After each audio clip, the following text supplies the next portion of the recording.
Day 3. The goal for today is going to be to craft your where are you from answer, right? If you remember, this is a big focus of making a good first impression because this is what catapults conversation in the right direction rather than just letting it fizzle. So this is really, really important. What I recommend you do today, in fact, what I'm going to say this is your mission for the day, is to right now sit down, take a few minutes, and write what your answer, if you didn't already do it, to where are you from is going to be.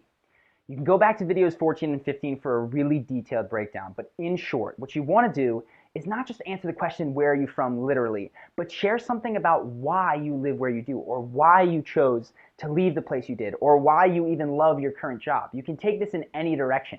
People are just making small talk with the where are you from, and they would love to actually know anything about you that is fascinating. So, in roughly 3 to 5 sentences, share some of your values, and if you can, at the end of this, try to work in some sort of a hook, some sort of an open loop, right? If you remember, that's the part where you go, so, I grew up in Philadelphia, right now I live in Chicago, but I'm so excited because I'm going to be going abroad at the end of the month.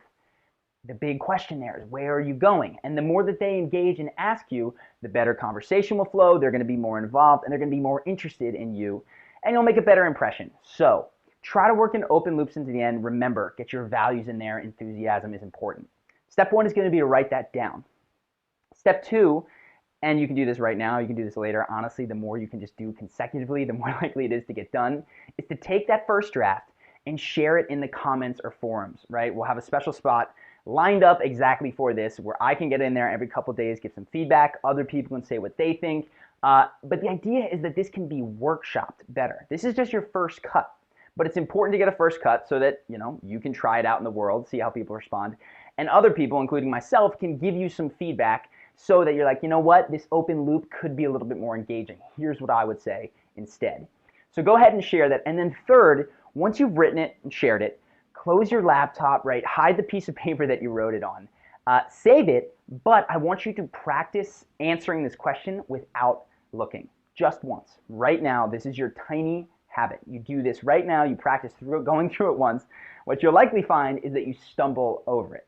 And if you want, you can sit there and do it 3 or 4 or 5 more times until it feels really comfortable.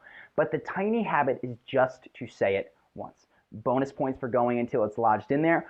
Bonus points for taking it out into the world and actually using it. But again, keeping this really small, something I know that you can do and I know will start taking steps on the right path, is going to be to write it down, share it, and then just practice it once. If you want to take it out into the world, more power to you, because the feedback that you're going to get from other people is so much more important than what I think or anybody else thinks. Because if they're asking you questions and they're engaged, that means you nailed a really good answer. So get to it.